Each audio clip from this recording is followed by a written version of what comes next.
সাহাবাই কেরাম আবু বকর দল নিয়ে গিয়ে রাসূলুল্লাহর বাড়ির দরজায় গিয়ে সালাম দিলেন। আসসালামু আলাইকা ইয়া রাসূলুল্লাহ ইয়া হাবিবাল্লাহ, আল্লাহর নবী জনাবে মুহাম্মদ রাসূলুল্লাহ সাল্লাল্লাহু তাআলা আলাইহি ওয়াসাল্লাম। নবীজির বাপজি বাড়ির ভিতর থেকে নবীর গলার আওয়াজটা বাপজি সালামের উত্তর আসলো না।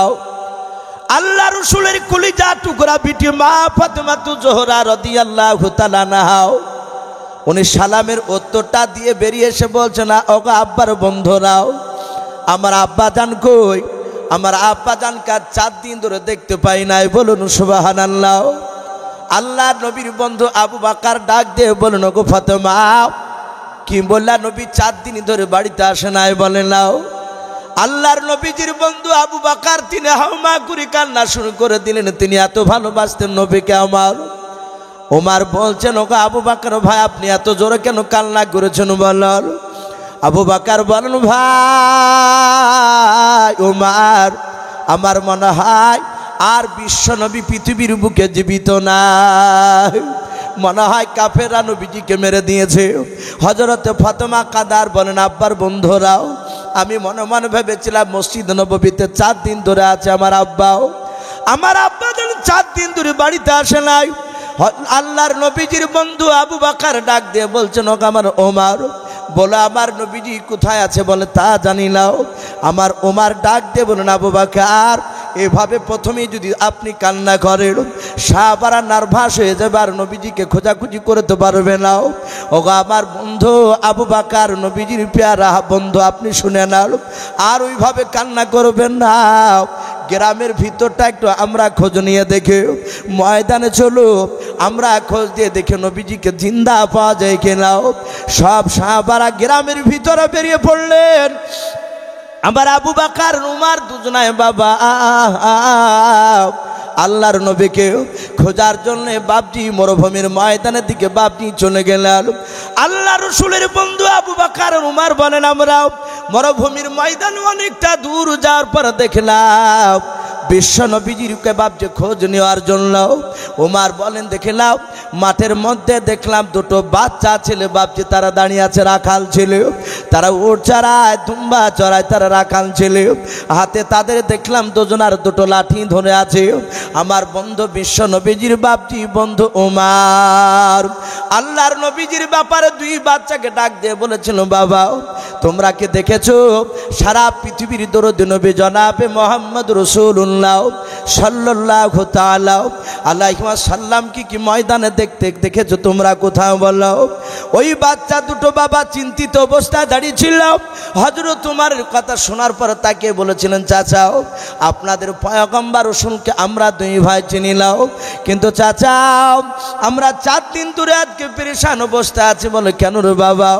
বলে চাচা শুনে না, আপনাদের নবী রাসূলকে চিনি নাও, কিন্তু ওই দেখেন একটা জঙ্গল দেখতে পাচ্ছেন। বলে হ্যাঁ, ওই জঙ্গলের ভেতরে একটা ছোট্ট গুহা রয়েছে। বলে হ্যাঁ। ও চাচা শুনে নেন, ওই গুহার চারিদিকে দেখছেন উট আর দুম্বা দাঁড়িয়ে আছে। বলে হ্যাঁ। ওগো চাচা, উট দুম্বা এমনি এমনি দাঁড়িয়ে নাই, তাদের দিকে ভালো করে লক্ষ্য করে দেখুন, তারা নিচে দিকে মুখ করে, তাদের চোখ দিয়ে ঝরঝর করে পানি ঝরেছে। ওগো চাচা, আজ 4 দিন পূর্বে বৈকাল বেলায় কোথা থেকে একটা পাগল এসে ওই গুহার ভিতরে সিজদায় পড়ে শুধু কান্না করতেছে, উম্মতে উম্মতে, আমার উম্মতের কি হবে, আমার উম্মতের কি হবে। ওগো চাচা, ওই 4 দিন ধরে আমাদের দুম্বা উট ছাগলগুলো বাড়িতে যায় নাই, ওই গুহার চারিদিকে দাঁড়িয়ে দাঁড়িয়ে কান্না করতেছে। চাচা একটু দয়া করে পাগলটাকে আমাদের এই গুহা থেকে টেনে নিয়ে আও, আমাদের এই গ্রাম থেকে আপনি অন্য দিকে নিয়ে চলে যান। হযরতে আবু বকর বুঝতে পেরেছেন এরা রাসূলুল্লাহকে চিনে নাও। আমার আবু বকর 2 বাচ্চাকে বাপজি বুকের সাথে জড়ে ধরার পর ডাকে দিয়ে বলেছিলেন, বাবা আমার বিশ্ব নবীজির তোমরা খবরটা নিয়েছো, আমার নবীজি এখনো মরে নাই, জিন্দা আছে রে বাবা।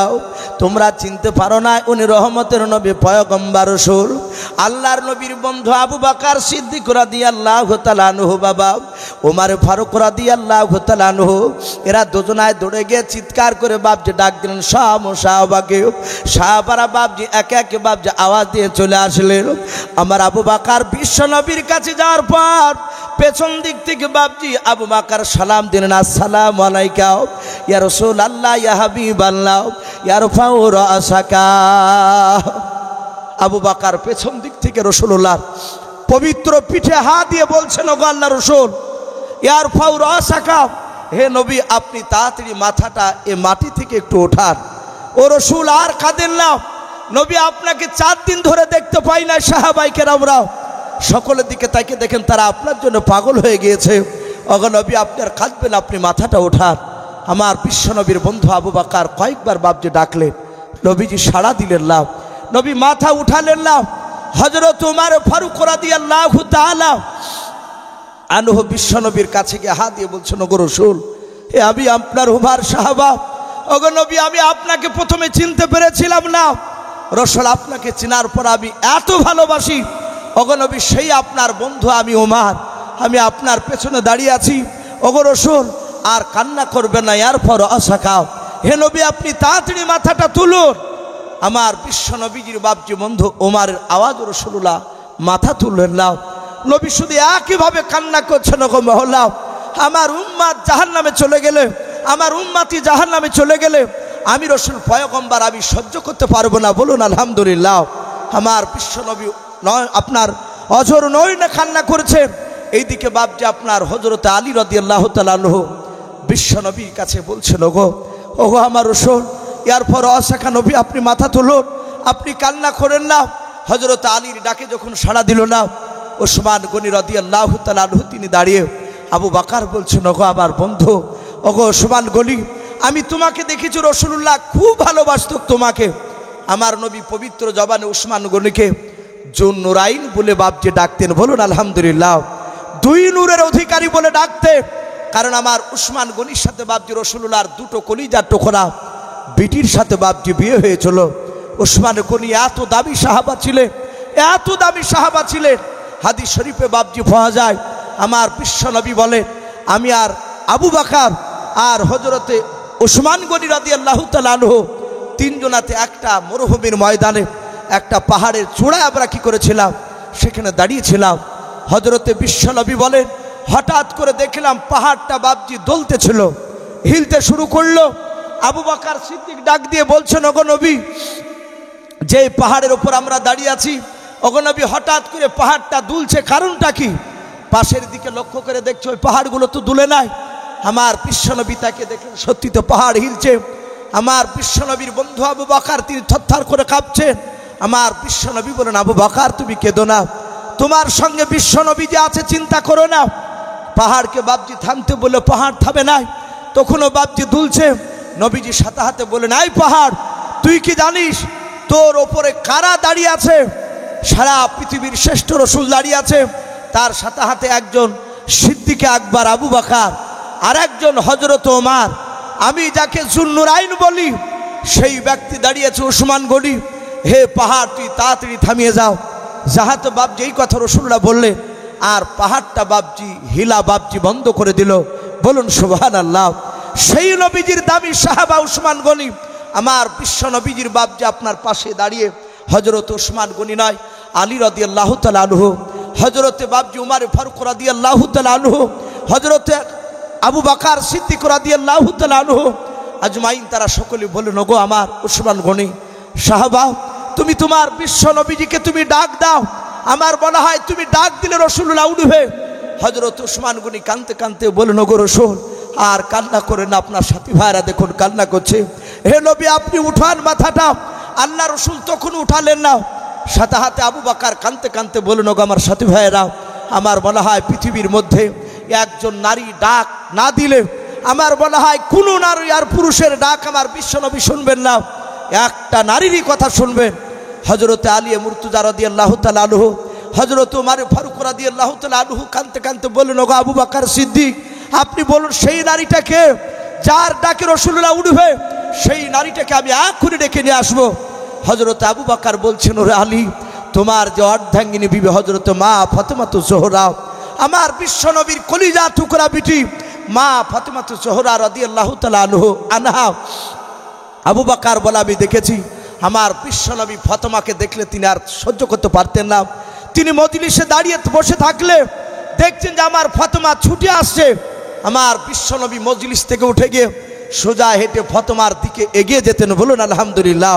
আল্লাহ রাসূল বলতেন, ওগো জননী মা, ওগো মা ফাতেমা, তুমি কেন আমার কাছে এত দূর তুমি হেঁটে এসেছো? বলো ওগো জননী মা, তুমি এত দূরে হেঁটে না এসে আমার আলী মুর্তজাকে যদি বলতাম যে আমার আব্বাকে ডাকো, আমি হে ফাতেমা তোমার কথা শুনলি আমি তোমার বাড়িতে গিয়ে তোমার সাথে দেখা করে আসতাম। বলুন আলহামদুলিল্লাহ।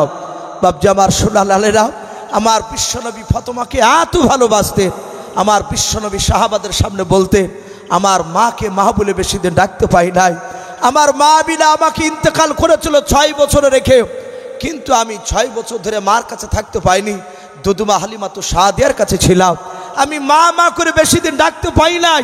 কিন্তু আমার সাহাবায়ে কেরাম আমার ফাতেমা জননী দুনিয়াতে আসার পরে আমার ফাতেমাকে মা বলে ডাকলে আমার মনে হতো যে আমার মা আমিনাকে আমি ডাক দিতেছি। বলুন আলহামদুলিল্লাহ।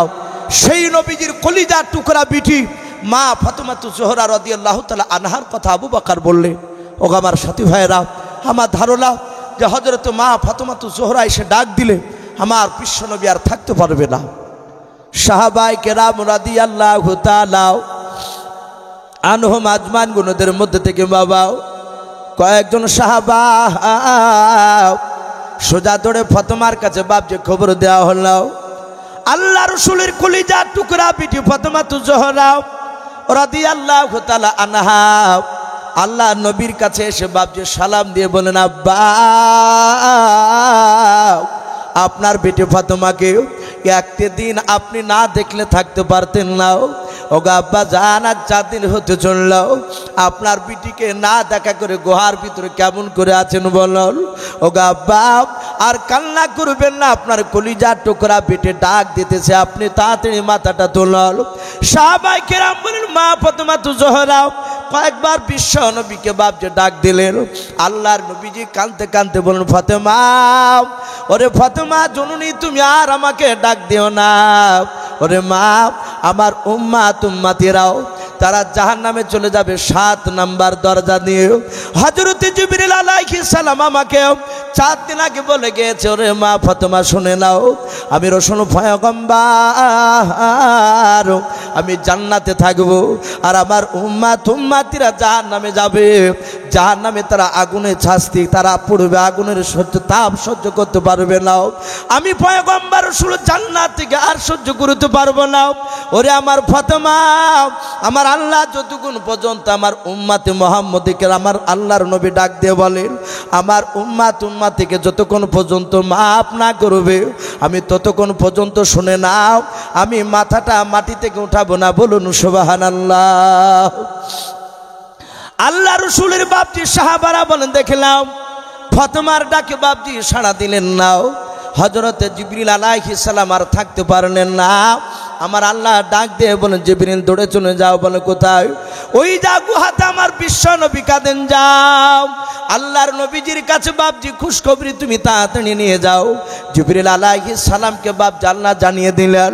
জিবরিল আলাইহিস সালাম নবীর কাছে এসে বললেন, আসসালামু আলাইকা ইয়া রাসূলুল্লাহ ইয়া হাবিবাল্লাহ ইয়া রাফাউ রাসাকা। ওগো আল্লাহর নবীজি আর কান্না করবেন না। ওগো আল্লাহর নবীজি শুনে নেন, ও নবীজি আপনাকে এমন একটা জিনিস দান করেছেন আমার আল্লাহ। হযরত আদম নবী শফিউল্লাহ আলাইহিস সালাম থেকে নিয়েও হযরত ঈসা রূহুল্লাহ আলাইহিস সালাম পর্যন্ত মহান রব্বুল আলামিন এতগুলো নবী রাসূলকে কাউকে ওই জিনিসটা দেন নাই। বলুন সুবহানাল্লাহ। আমার বিশ্ব নবী বলেন, জিবরিল ভাই আমার আল্লাহ এমন কি জিনিস আমাকে পাঠিয়েছে বলো, আমার উম্মত জাহান্নামে যাবে আমি সহ্য করতে পারবো না, আমার উম্মত উম্মতের কি হবে বলো। সাথে হাতে বাপজি ডাক দিয়ে বলছেন, রাসূল আপনাকে এমন একটা জায়গা কিয়ামতের ময়দানে দেওয়া হবে যেই জায়গাটার নাম বলা হয়েছে মাকামে মাহমুদ। বলুন আলহামদুলিল্লাহ। কি নাম বললাম বাপ? মাকামে মাহমুদ। ওগো আল্লাহর নবী ওই মাকামে মাহমুদ আদম নবী আলাইহিস সালামকে দেন নাই, ইব্রাহিম খলিলুল্লাহ আলাইহিস সালামকে দেন নাই, আল্লাহ নূহ নবী পয়গম্বর আলাইহিস সালামকে দেয় নাই, মুসা কালিমুল আলাইহিস সালামকে দেয় নাই। ওগো আমার রব্বুল আলামিনের রাসূল, ওগো আখিরি জামানার পয়গম্বর, শুধু ওই মাকামে মাহমুদ জায়গাটা আপনাকেই দেওয়া হবে।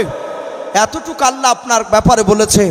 আপনার যারা প্রকৃত উম্মাতি হবে, তারা একটাও আপনার প্রকৃত উম্মাতিরা তারা কেউ জাহান্নামে যাবে না। জোরে বলুন সুবহানাল্লাহ।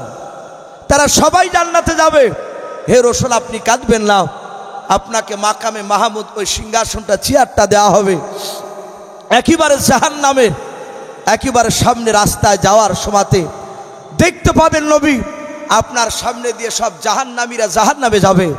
আর আপনি মাকামে মাহমুদে বসে আপনি তাকে থেকে আপনি দেখবেন যেটা আপনার উম্মাত আপনি চিনতে পারবে। আপনি যতবারই ওই আপনার উম্মাতকে ধরে বলবেন, আল্লাহ তুমি একে জান্নাতে দাও, আমার আল্লাহ ওয়াদা করেছে আপনার কথাকে কবুল করে ওই ব্যক্তিকে জান্নাত দিবে। বলুন আলহামদুলিল্লাহ। ওগো রাসূল, আপনি কাঁদবেন না।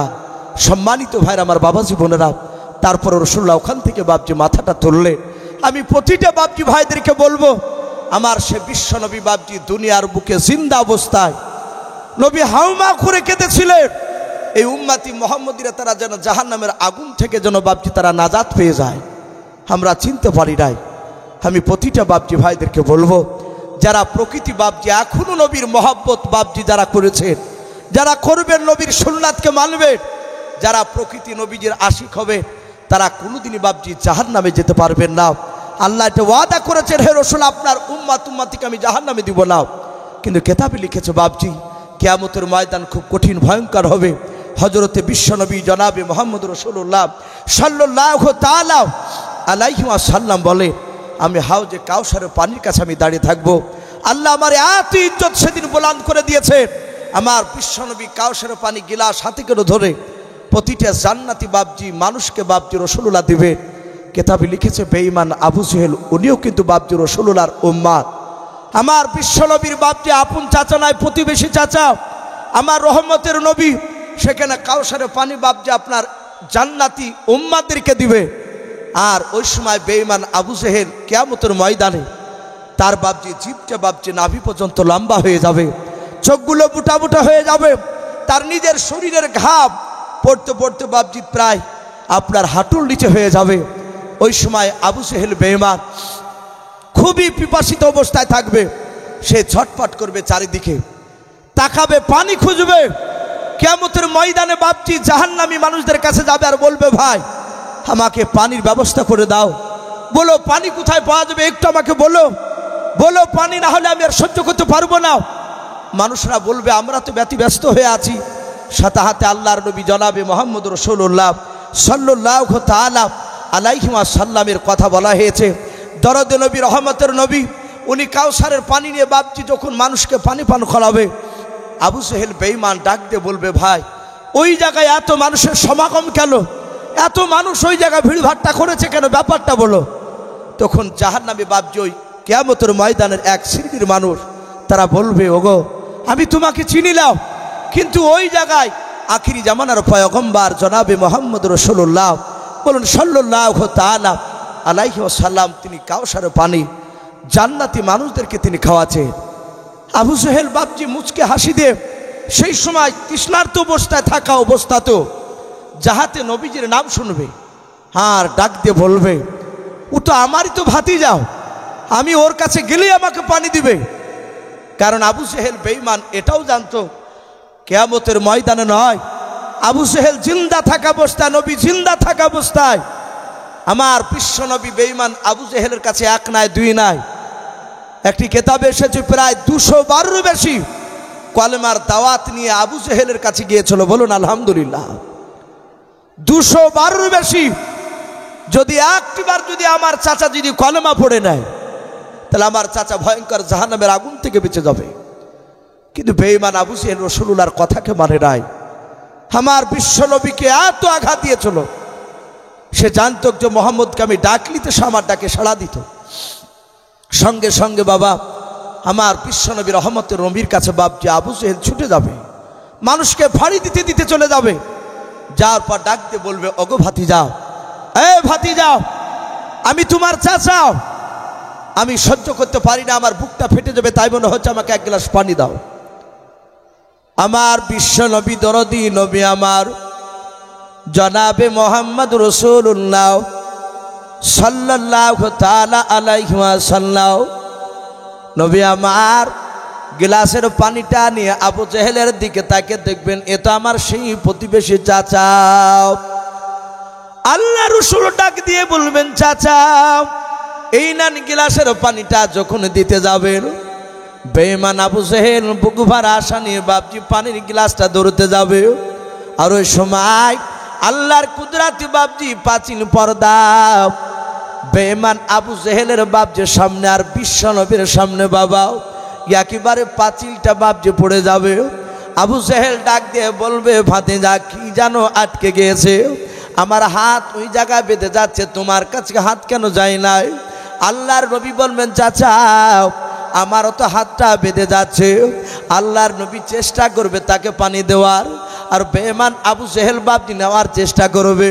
ওই সময় আমার আল্লাহ ডেকে ডাক দিয়ে বলবেন, ওগো আমার পয়গম্বর রাসূল, ওগো দোস্ত হাবিবুল্লাহ, ওই বেঈমান আবু জেহেল আপনার প্রকৃতি উম্মত নয়। ডাক দিয়ে বলবে, এই আমার রাসূল, ও আপনার প্রকৃতি উম্মত নয়, আপনার সুন্নাতের উপর সে আমল করে নাই, সে হচ্ছে জাহান্নামী, সে বেঈমান, মৃত্যুর আগ পর্যন্ত আপনার বিরোধিতা করে গিয়েছে, ওর জন্য কাউসের পানি আমি হারাম করে দিয়েছি। সম্মানিত ভাইরা আমার বাবাজি বোনেরা, তাই প্রতিটা বাপজি ভাইদেরকে আমি অনুরোধ করব, আপনারা সকলে বাপজি তওবা করে আজ আমরা পিয়ারপুর মাদ্রাসায় আজ আমরা খালিস নিয়াতে আমরা তওবা করে নিব যে আমরা ইনশাআল্লাহ এখনো বাপজি আমাদের অনেকের এশা নামাজ হয়নি, হয়েছে আপনাদের এশা নামাজ কাউরিরও হয়নি, আমরা আজ তওবা করে নেব ইনশাআল্লাহ, আমরা এশার নামাজ না পড়ে ঘুমাবো না, বলুন ইনশাআল্লাহ, একটু জোরে বলুন ইনশাআল্লাহ। অনেক মানুষ বাপজি আমরা নামাজের গুরুত্ব দিই না। আমি প্রতিটা বাপজি ভাইদেরকে বলবো, ভাই নামাজ পাঁচ ওয়াক্ত না পড়লে আপনি ইমানদার হতে পারবেন না। আল্লাহ রাব্বুল আলামিন আমাদের সকলকে যেন কোরআন এবং সুন্নাত মাফিক আমল করা তৌফিক দান করুন, বলুন আল্লাহুম্মা আমিন, আল্লাহুম্মা আমিন। ভাই যাই হোক, আমরা যারা এখনো বাপজি সাইডে দাঁড়িয়ে আছে, বাপ ওগো যুবক ভাই, আমি তোমাদেরকে অনুরোধ করব, তোমরা ওইভাবে দাঁড়িয়ে না থেকে একটু ভিতর দিকে এসে জমে বসে যাও। ইনশাআল্লাহ আমার পরে এখনই আপনাদের সামনে খুব দামি দামি বাপজি আপনার ওলামায়ে কেরাম তারা এসে মূল্যবান কথা রাখবেন। আমাকে সভাপতি সাহেব একটু সময় বলেছিলেন যে আপনি পুনে 8টা পর্যন্ত একটু আলোচনা করবেন, যেহেতু বাপজি এখন পরীক্ষার সময় অনেক জায়গাতে জালসার অনুমতি দিচ্ছে না, তাই বেশি হয়তো রাত্রি ওনারা হয়তো চালাবেন না, তার আগে ইনশাআল্লাহ হয়তো সময় মতো জালসা ওনারা হয়তো শেষ করে দিবেন, বক্তাগুলোকে হয়তো ঠিক টাইমে টাইমে বাপজি তাদেরকে আপনাদের সামনে নিয়ে আসা হবে। তো ভাই আমি আপনাদের সামনে বেশ কিছু কথা আলোচনা করেছি, বলার মধ্যে ভাষার মধ্যে যদি ভুল হয়ে যায় সকলে ছোট ভাই কিংবা ছোট ছেলে হিসেবে ক্ষমা করবেন, এ বলে আমার বক্তব্য শেষ করলাম। ওয়া আখিরি দাওয়ানা আনিল হামদুলিল্লাহি রাব্বিল আলামিন। আসসালামু আলাইকুম ওয়া রাহমাতুল্লাহি ওয়া বারাকাতুহু। হ্যালো, ধন্যবাদ আমাদের